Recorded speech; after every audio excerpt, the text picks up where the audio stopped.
하나님은 진실로 우리를 사랑하시는 하나님이십니다. 그런데 하나님이 아무리 우리를 사랑한다 할지라도 그것을 받는 사람이 깨닫지 못하면 그 은혜를 받아 누릴 수 없습니다. 그러므로 우리는 깨어 있어야 합니다. 주의 말씀을 아멘으로 받아 순종하여 우리의 삶을 통해 하나님의 축복이 이루어지는 것을 보아야 합니다.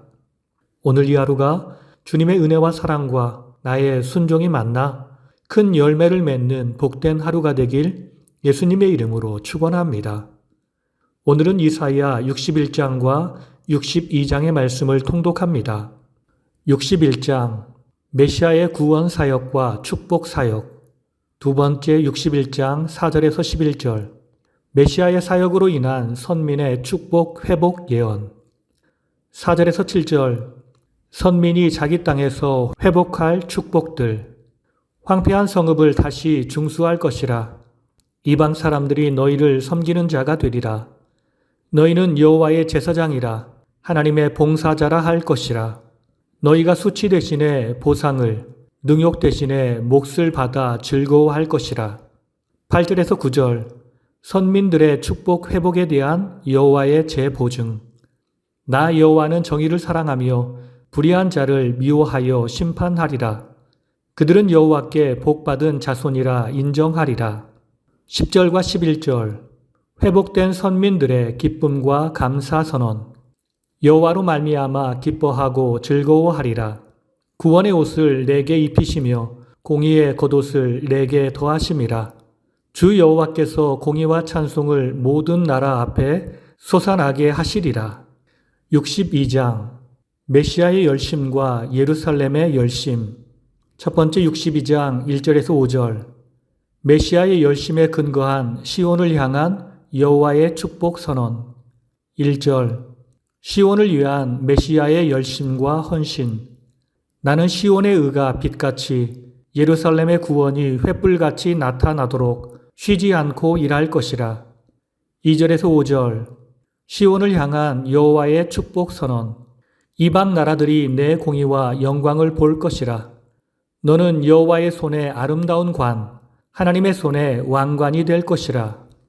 4절에서 5절 결혼에 비유된 시온을 향한 여호와의 축복. 너는 헵시바라 내 땅을 뷸라라 하리라. 신랑이 신부를 기뻐함같이 내 하나님이 너를 기뻐하시리라.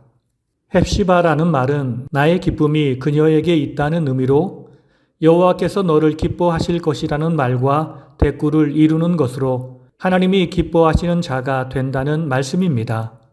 뷸라에 해당하는 베울라는 원래 결혼하여 주인이 되다는 의미로 결혼한 여성을 가리키는 말인데 이는 이전에 하나님의 영광이 떠나버렸던 땅에 다시 그 영광이 돌아와 옛 지위를 회복하게 될 것을 의미합니다. 두 번째 62장 6절에서 12절 구원 사역자 메시아의 예루살렘 파수꾼 배치와 사명 부여. 6절 예루살렘에 파수꾼을 세우고 쉬지 않게 지키라. 6절에서 9절 파수꾼을 향한 간구의 사명 부여와 그 근거를 제시하다. 너희 여호와로 기억하시게 하는 자들아 예루살렘으로 세상에서 찬송을 받게 하시기까지 깨어 지키라. 내가 이방인들에게 너희를 팔지 아니하리라.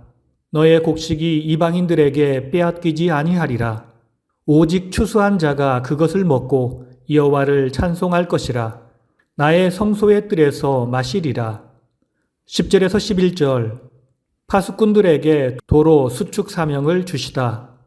백성이 올 길을 닦으라. 큰 길을 수축하고 수축하라. 돌을 제하라.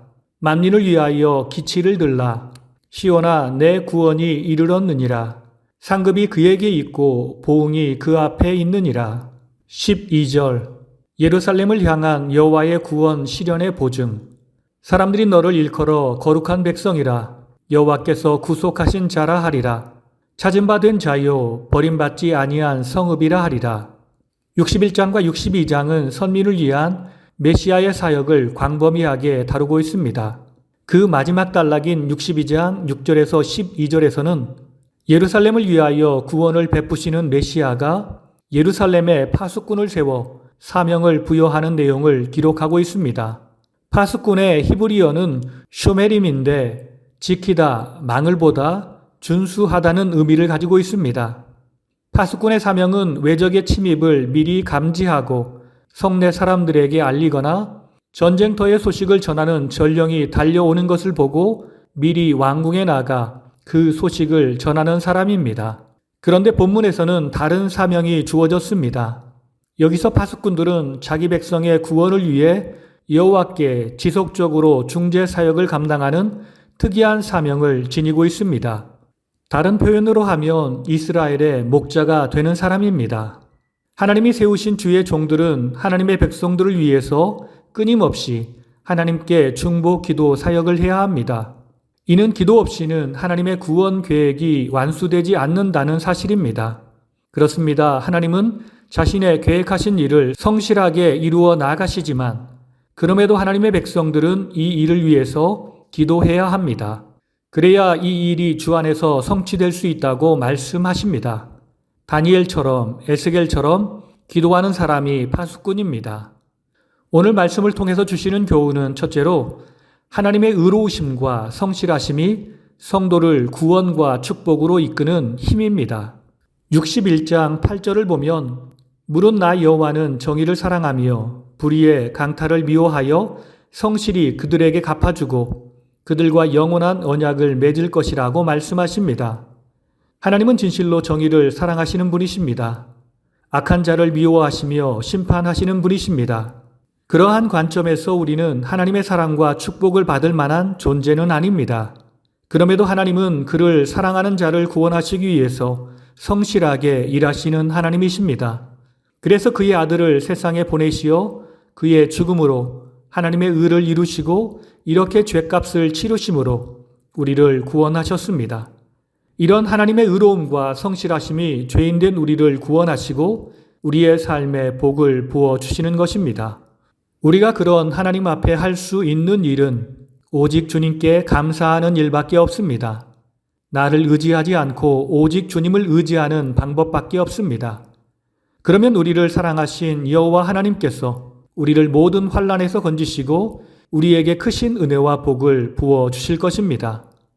두 번째, 교회는 구원의 길을 찾는 자를 위해 길을 닦고 예비해야 합니다. 62장 10절 말씀을 보면 성문으로 나아가라 나아가라 백성이 올 길을 닦으라 큰 길을 수축하고 수축하라 돌을 제하라 만민을 위하여 기치를 들라라고 말씀하십니다. 여기서 백성이란 표현은 1차적으로 시온을 향해 바벨론 포로에서 귀환할 이스라엘 백성들을 가리키는 말입니다.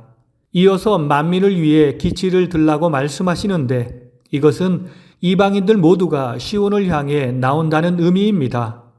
하나님의 때가 되면 하나님의 선택된 자들이 시온에 돌아오듯이 하나님의 거룩한 성전 교회를 향해서 나오게 될 것입니다.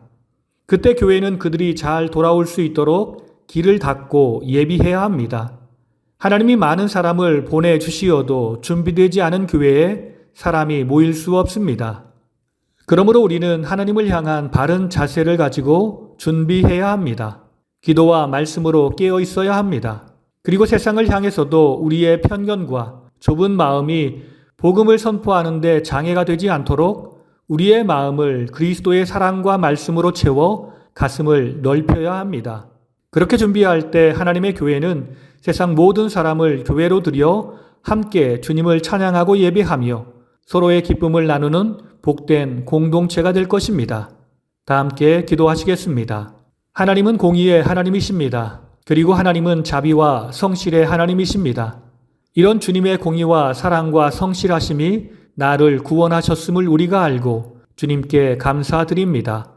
우리가 세상을 살면서 나를 의지하거나 자랑하지 않게 하시고 오직 주님을 의지하며 주의 도우심으로 세상을 이기는 주의 백성이 되게 하옵소서. 우리가 먼저 주의 은혜 받은 자로 앞으로 거룩한 교회 공동체로 들어올 많은 사람들을 위해 길을 닦으며 살길 원합니다. 준비하며 살길 원합니다. 항상 말씀 안에 깨어서 교회 공동체를 진리 안에 세워가게 하시고 나의 주장이 아닌 오직 주의 사랑으로 공동체를 세워가는 우리 모두가 되게 하옵소서. 항상 우리를 사랑하시는 예수님의 이름으로 기도드립니다. 아멘.